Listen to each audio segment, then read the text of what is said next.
भारत लाया गया है। आतंकी तहव्वुर राना पहुंच चुका है। दिल्ली एयरपोर्ट पर विशेष विमान ने लैंड कर लिया है। 17 साल बाद भारत आया है। 26/11 मुंबई हमले का आरोपी तहव्वुर राना, एनआईए और रॉ के बड़े अधिकारी राना को भारत लेकर आ गए हैं। तहव्वुर राना को 2009 में एफबीआई ने गिरफ्तार किया था और उसके अगले कुछ हफ्तों तक राना को अपनी कस्टडी में अब एनआईए रखेगी। एनआईए लेकर आई है अमेरिका से, उसका प्रत्यर्पण हुआ है।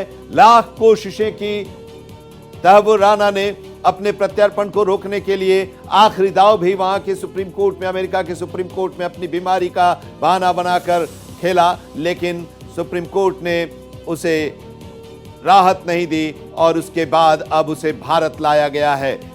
दिल्ली एयरपोर्ट पर उस विमान की लैंडिंग हो गई है जिस विमान से उसे लेकर यहां पर आया गया है। सुरक्षा के पुख्ता इंतजाम है। हम आपको बता दें कि 26/11 मुंबई में जो सिलसिलेवार हमला हुआ था उसका ये प्रमुख तौर पर मास्टरमाइंड है हाफिज सईद, लश्कर-ए-तैयबा का। उसने इस पूरे आतंकी हमले के बारे में रचा था साजिश और उसके बाद उसमें हेडली और तहव्वुर राना भी उसमें शामिल थे। तहव्वुर राना भारत आया था, रेकी किया था और उसने हथियार मुहैया कराए थे। हमारे साथ हमारे सहयोगी आदित्य द्विवेदी इस वक्त जुड़े हुए हैं और अब जो खबर आ रही है आदित्य जी कि तहव्वुर राना जिस विमान से आ रहा है वो विमान लैंड कर गई है।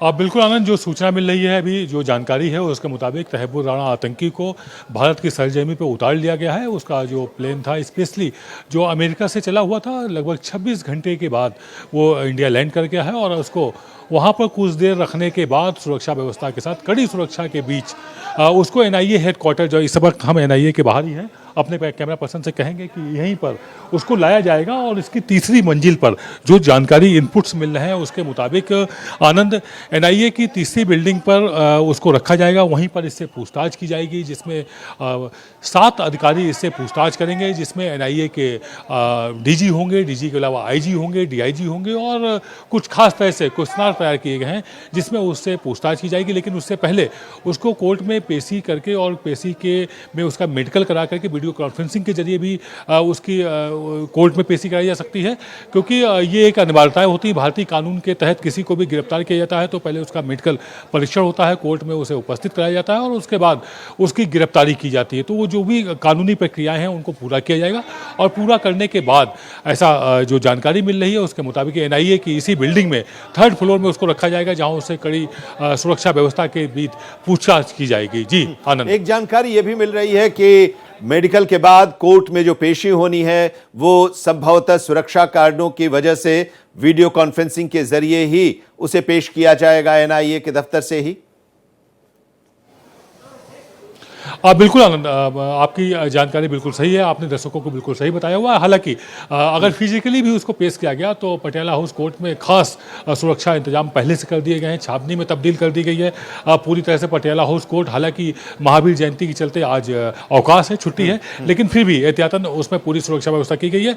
लेकिन ये माना यह जा रहा है कि कड़ी सुरक्षा व्यवस्था के बीच उसको वीडियो कॉन्फ्रेंसिंग के जरिए यहीं एनआईए के 3rd फ्लोर से ही उसकी पेशी की जाएगी और वीडियो कॉन्फ्रेंसिंग की पेशी के बाद इसको एनआईए गिरफ्तारी करेगी इसकी और उसके बाद इससे पूछताछ का सिलसिला जारी होगा, शुरू होगा। जी बिल्कुल, आप हमारे साथ बने रहिए। एनआईए दफ्तर के बाहर हमारे सहयोगी आदित्य द्विवेदी हैं और इस बीच हमारे साथ गोपाल कृष्ण भी हमारे संवाददाता जुड़े हुए हैं। गोपाल कृष्ण, जरा इस अब तकनीकी पहलू के बारे में अब आप बताइए। उसे भारत लाया गया है, जो जानकारी मिल रही है हमारे सहयोगी आदित्य द्विवेदी बता रहे हैं कि फ्लाइट लैंड कर गई है और उसके बाद अब उसकी मेडिकल कराई जाएगी और फिर पेशी होगी।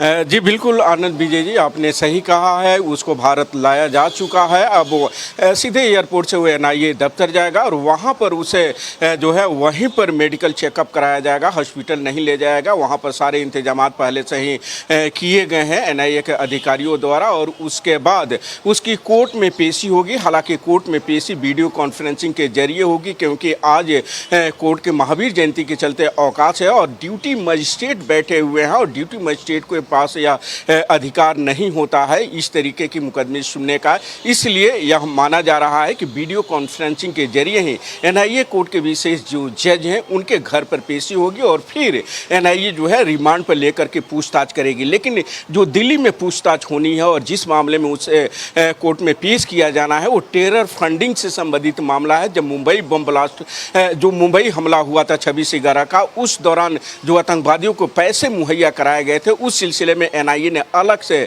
एफआईआर दर्ज किया था और इसी सिलसिले में एनआईए जो है इससे रिमांड पर लेकर के पूछताछ करना चाहती है। तो अगले कुछ हफ्तों तक राणा को अपनी कस्टडी में ही एनआईए रखेगी और एनआईए के दफ्तर में ही वो रहेगा गोपाल कृष्ण, या फिर कोर्ट में पेशी के बाद जब उसे रिमांड पर भेजा जाएगा तो तिहाड़ उसे भेजा जाएगा?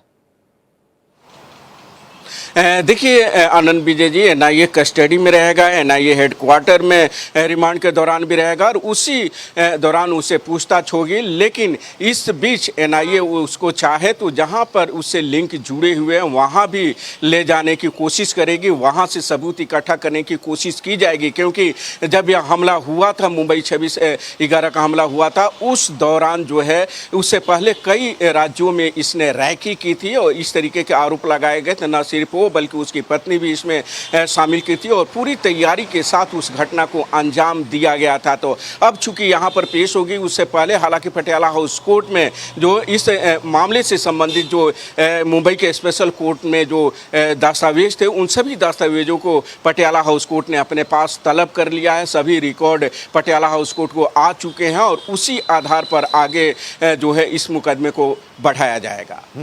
आदित्य द्विवेदी भी हमारे साथ जुड़े हुए हैं और वो एनआईए दफ्तर के बाहर हैं, वहां से वो हर जानकारी दे रहे हैं और जो जानकारी वहां से निकल कर आई है कि अब लैंड कर गई है वहां पर फ्लाइट उसकी और अब वो वहां से एनआईए दफ्तर लाया जाएगा। सुरक्षा की कड़ी व्यवस्था है पूरे रास्ते और एयरपोर्ट पर भी और एनआईए के दफ्तर के बाहर भी। जवाहरलाल नेहरू मेट्रो स्टेशन जो है उसके गेट नंबर 2 को बंद कर दिया गया है, जिसकी फेसिंग एनआईए के दफ्तर की तरफ की है आदित्य जी। और आपने बताया कि तीसरी मंजिल पर उसे रखा जाएगा और अभी कुछ देर पहले एक खबर हमने ये भी अपने दर्शकों को बताई थी आप ही के जरिए कि वहां पर कुछ खास लोगों की ही एंट्री होगी, करीब 12 अधिकारियों के बारे में, कि 12 अधिकारी ही उस 3rd फ्लोर पर जा पाएंगे जब उसे वहां पर रखा जाएगा 3rd फ्लोर पर।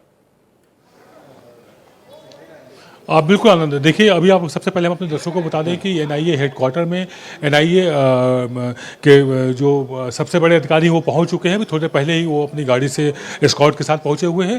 तो लैंड होने के बाद तहब्बुर राणा को अब एनआईए जब हेडक्वार्टर लाया जाएगा तो उसको किस तरह से उससे पूछताछ की जाएगी, क्या कुछ हो, उसकी आगे की तैयारी यहाँ पर पूरी कर ली गई है।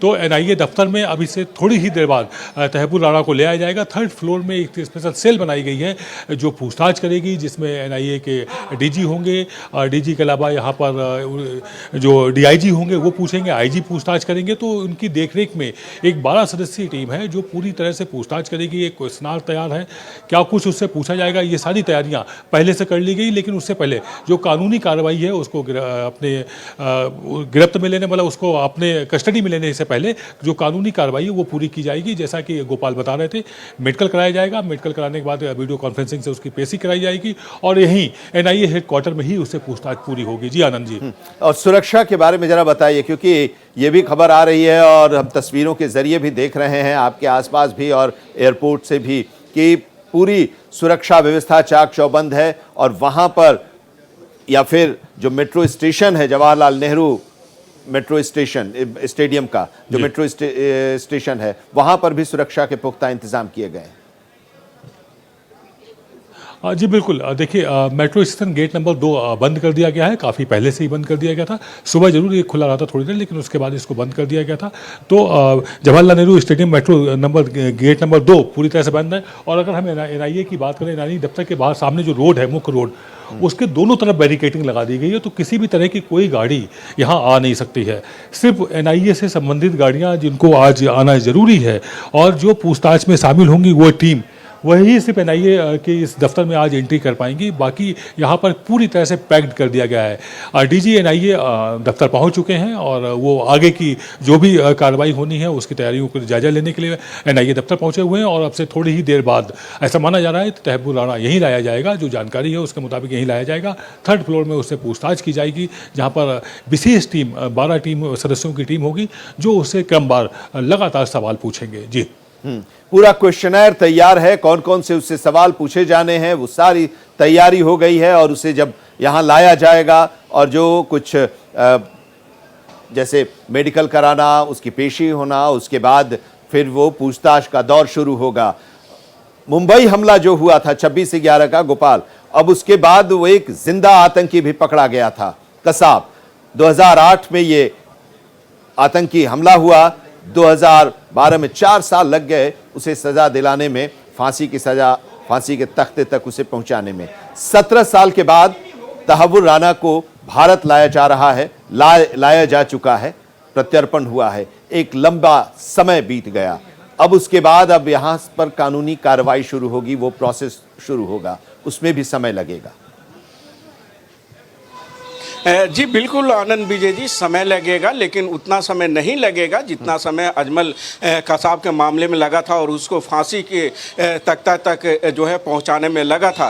क्योंकि अब यह देखना होगा कि अमेरिका और भारत के बीच जो ट्रीटी है उस ट्रीटी में क्या कुछ जो है डील की गई है। क्योंकि अगर अमेरिका भारत के बीच जो प्रत्यर्पण संधि है उसमें यह कहा गया होगा कि अगर आप जो है प्रत्यर्पण के बाद कैपिटल पनिशमेंट नहीं देंगे तो फिर वो फांसी की सज़ा से बच सकता है। क्योंकि जी आपको याद होगा कि मुंबई सीरियल ब्लास्ट में अबू सलेम को लाया गया था और अबू सलेम को यह उसमें शर्तें रखी गई थी कि भारत ले जाने के बाद उसे फांसी की सज़ा नहीं दी जाएगी। तो अब चूंकि अभी तक इस मामले में खुलासा नहीं हुआ है कि अमेरिका के साथ जो संधि हुई है उसमें क्या कुछ कहा गया है, अगर इस बात का जिक्र होगा तो फिर उस तक जो है कैपिटल पनिशमेंट से बच सकता है। लेकिन अगर इस बात का जिक्र नहीं होगा तो उसे अंतिम यानी कि कसाब जिस राह से अंतिम जो है सफर तक पहुंचा था उसी तरीके से इसे भी फांसी की सज़ा दी जा सकती है। लेकिन देखना होगा कि दोनों के बीच जो है ट्रीटी है उसमें क्या कुछ कहा गया है। जरा उस पूरे मामले के बारे में हम आपसे जानना चाहेंगे, उस कानूनी पक्ष जो इसके सामने रखा जाएगा, जिस सवाल जवाब का जिक्र कर रहे हैं आदित्य द्विवेदी कि क्वेश्चनर तैयार है, पूछा जाएगा। ये पूरा जो मामला हुआ था, ये पूरी जो घटना हुई थी उसमें लश्कर-ए-तैयबा का हाफिज सईद था, उसमें अबू जिंदाल था, उसमें रिचर्ड हेडली था और उसमें तहव्वुर राणा भी था। तहव्वुर राणा के बारे में था कि वो उसने रेकी की थी और हथियार उसने पहुंचाया था, फंडिंग की थी, जिसकी बात आप भी कर रहे हैं। जी बिल्कुल आनंद विजय, इससे संबंधित तमाम जो दस्तावेज हैं वो एनआईए के हाथ लगे हुए हैं और एनआईए आपको जैसे कि मैं पहले बताया कि जो 26/11 हमले में मुंबई में जो मुकदमा दर्ज किया गया था उसके अलावे एनआईए ने टेरर फंडिंग के मामले में मुकदमा दर्ज किया था, उससे संबंधित तमाम सवाल जवाब एनआईए करेगी। और इसी सिलसिले में क्वेश्चन जो है वो एनआईए के अधिकारियों द्वारा तैयार किया गया है कि क्या क्या सवाल और जवाब करना है और उसी हिसाब से जो है वो रिमांड पर लिया जाएगा। और रिमांड के बाद जब रिमांड की अवधि खत्म होगी उसके बाद दोबारा कोर्ट में पेश करके और एनआईए को अगर लगता है कि अभी भी कुछ सवालों का जवाब उसने नहीं दिया है तो दोबारा रिमांड वह मांग सकती है अदालत से। लेकिन देखना होगा कि एनआईए क्या सिर्फ टेरर फंडिंग से ही मामले से संबंधित सवालों के जवाब जानना चाहेगी या फिर मुंबई हमले से संबंधित जो बाकी चीज़ें हैं उससे भी संबंधित जवाब जानना चाहेगी।